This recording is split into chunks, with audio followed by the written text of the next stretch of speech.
Alright, so today I'm going to talk about 10 things you should know before getting a pet snake. Now this is Clarence, our blue-eyed Lucy ball python. This is a very docile animal, easy to take care of, and I highly recommend getting a ball python for a pet snake. But today, Clarence is going to be my co-host, and we're just going to talk about a few things that I have experienced over the past 3 or 4 years with keeping these animals, with keeping different species of snakes, and I'm going to talk about a few things that you should know while you're preparing yourself to get one of these animals. Now, before I get into this, I want to say, obviously there's not just 10 things that you should know before getting a pet snake, but these are just 10 things that I thought of about different things that I've experienced over the past 3 or 4 years of keeping snakes, and hopefully you can take a few things from this and apply that to your own experience.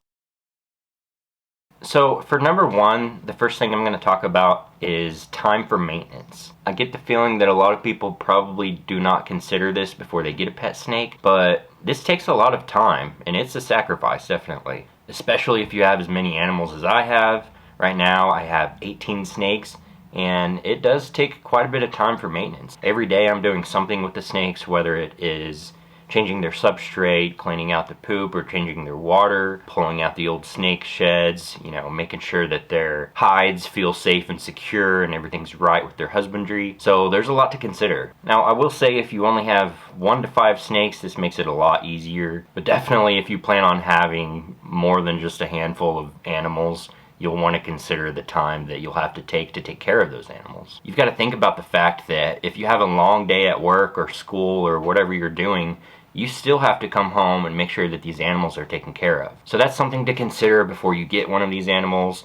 Depending on the species, some could be easier to take care of than others, but generally with snakes, I would say they are easier than some other reptiles and some amphibians. You want to make sure that their heating is right, you want to check their temperature as the seasons change, and the temperatures in your house may vary. So there's a lot to consider. I definitely don't recommend getting 18 different snakes like I have unless you're really into this hobby and it is one of your favorite things to do. Keeping these animals is my favorite thing to do. This is my passion, so for me it's easy. For me, the sacrifice is no big deal. I love it. I love working with these animals. I love observing their behaviors and learning from them, and so it really doesn't even feel like work for me. I'm so pale. I'm so pale. You're on it.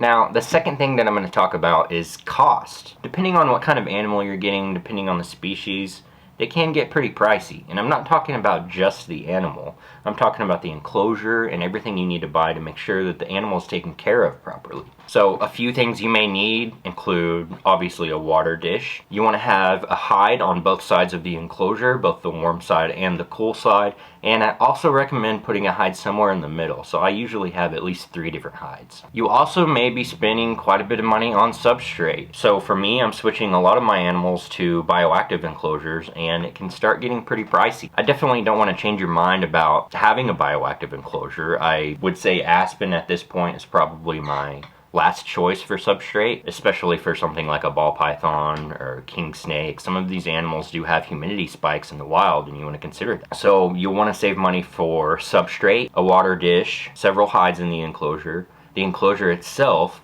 you might need a lid for the enclosure, you might need a stand for the enclosure, your heating, whether you use a deep heat projector or a halogen, you want a dome for that bulb. If you're adding UVB, you want to consider the cost of that. You also need to consider the cost of feeding these animals. So for my 18 snakes monthly, it's probably anywhere between $60 and $80 at least. But I also get my feeders locally. I try to support the local businesses, so I do admit that you can get them for cheaper online. One other thing to consider when it comes to cost is the potential for health issues. You might have to take your animal to the vet and potentially spend hundreds of dollars if they're having some issue that you can't resolve on your own. You might want to get a good pair of tongs for feeding. The stainless steel ones are good, but the wood tongs are probably a little bit safer.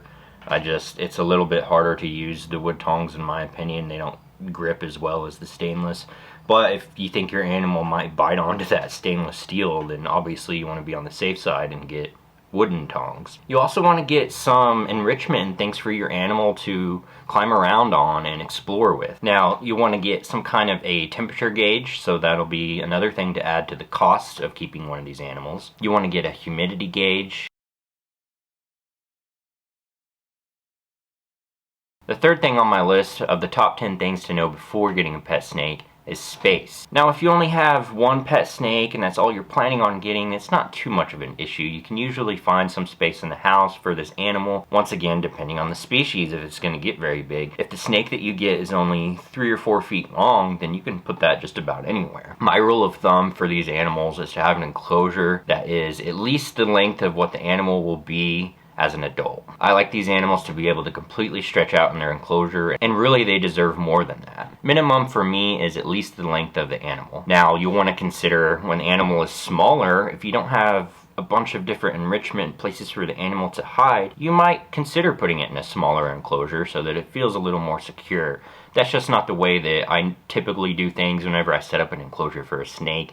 I kind of prepare it for what it's going to be like as an adult. Several of my snakes were in smaller enclosures when they were smaller, but even in those smaller enclosures I had plenty of hides, plenty of places for them to get away, and they felt safe and secure, whether they were in a 20-gallon enclosure or a 40-gallon. Now, as my animals have gotten bigger, I have switched them to 40s, 60s, 75 bigger enclosures, and I do think it would have been a better idea to get those better enclosures from the beginning, but it just depends on what you want to do yourself. I say it's fine to keep the smaller animals in smaller enclosures as long as that's not permanent.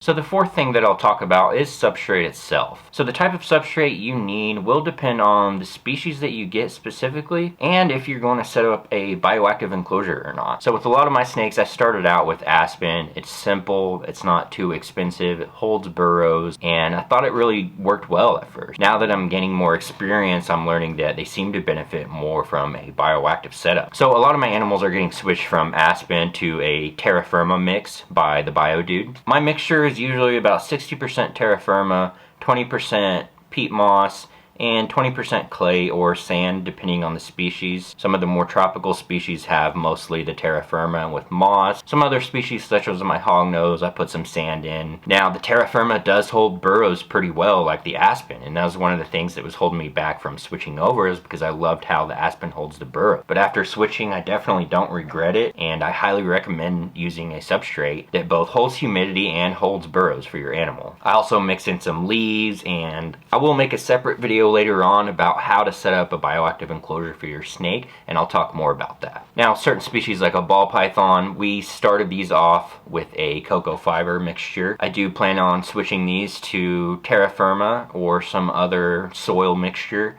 later on in the future. Now, with the drier climate animal, aspen might be just fine. So, like I said, it depends on the species. There's a lot of really good information on Reptiles if you're looking for which substrate to get, or different items that you will need for a specific species, so I highly recommend Reptiles.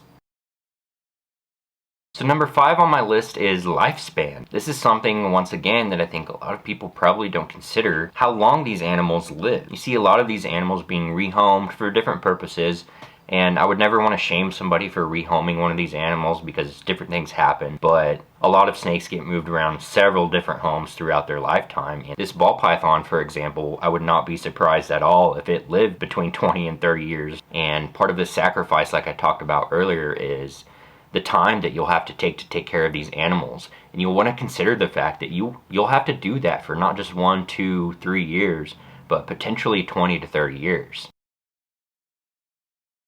Another random thing I'd like to talk about is the potential that you might move one day. So many times animals are posted on Craigslist or on different sites where they are needing to rehome the animal because they're moving away from their dorm room, they're moving away from their parents, they have restrictions on where they're living, with how many animals you can have, what kind of animals you can have. So with that being said, if you think you might move in the future, you want to be sure that wherever you move will work well for your animal. You might be confident that you won't be going anywhere for the next 10, 20 years, but honestly, life happens. You never know what's going to happen, and you want to make sure that you have a backup plan.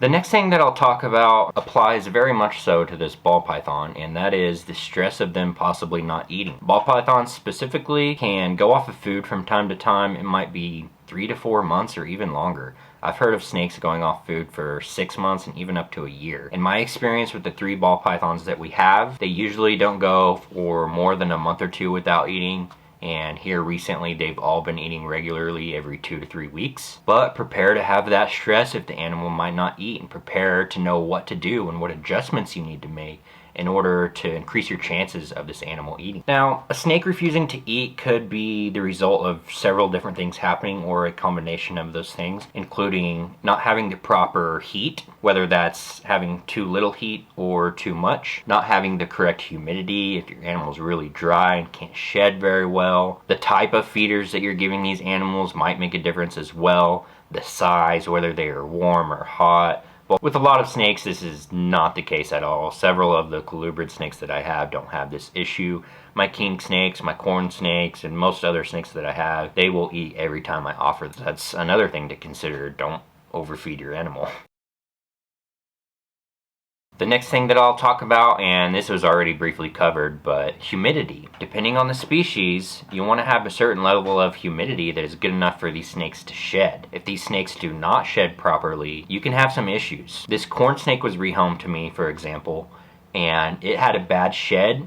The shed was stuck around its tail. The owner never did anything about it, and now you see that the tail is obviously not normal. Having incorrect humidity can also cause breathing problems and possibly a respiratory infection. With king snakes, for example, my Florida king snake is in a more humid environment, so it may have humidity spikes of up to 80-90% throughout the night or through the day if it's raining. So I spray down my enclosure. I make sure that it has a substrate that won't mold, and these are different adjustments that you'll have to consider making. Once again, there are many resources online for looking up what the humidity needs to be, what the temperature needs to be, and all these different husbandry requirements. And I do, once again, recommend Reptiles. They have good lists on there for specific animals, and a lot of these are the very popular snakes that you may be interested in.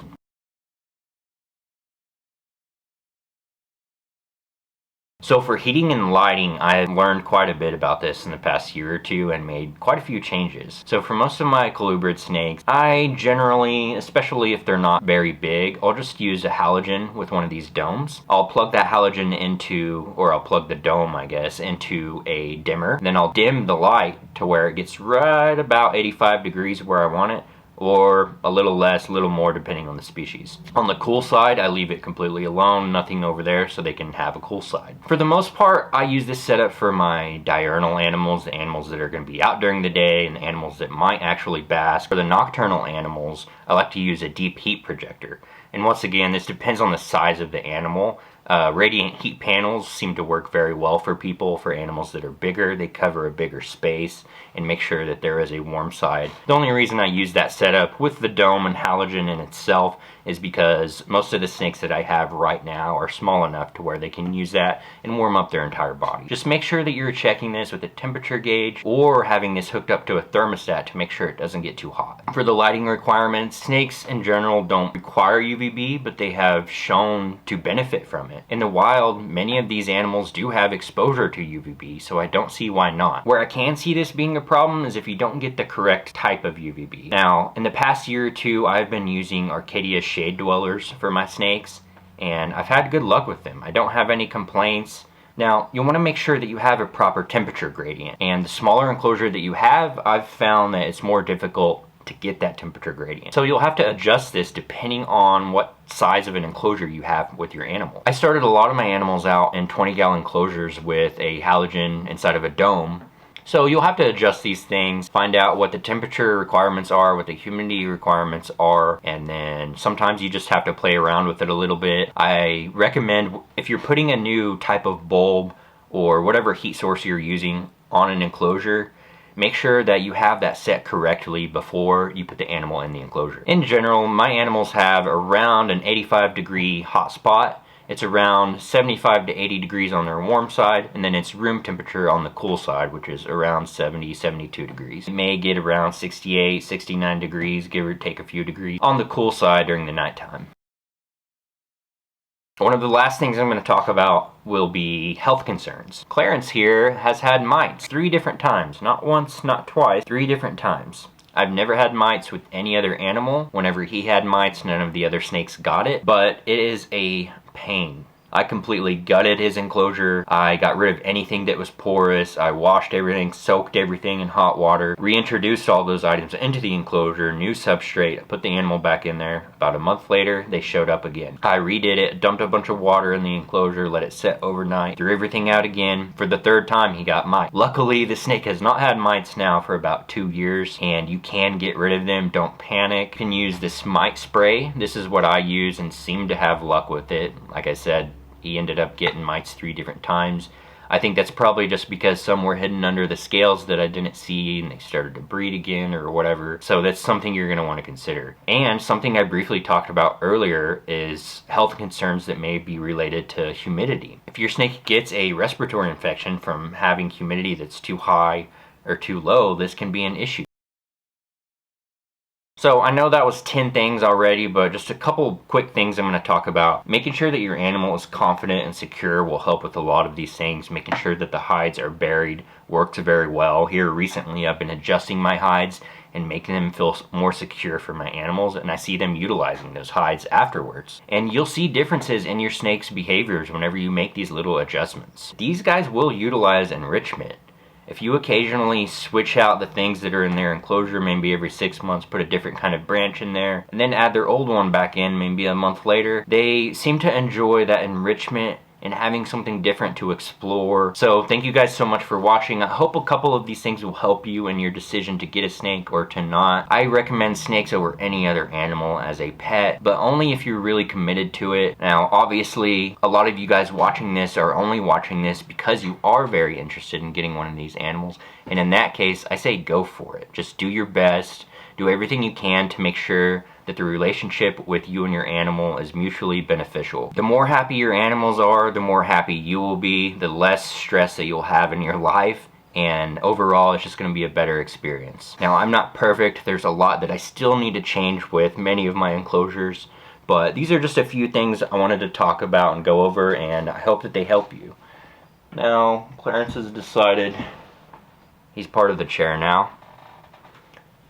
Thank you guys for watching this video. I'm going to start making videos more often. Here in about a month, I am going to upload a video about how to set up a bioactive enclosure for a snake.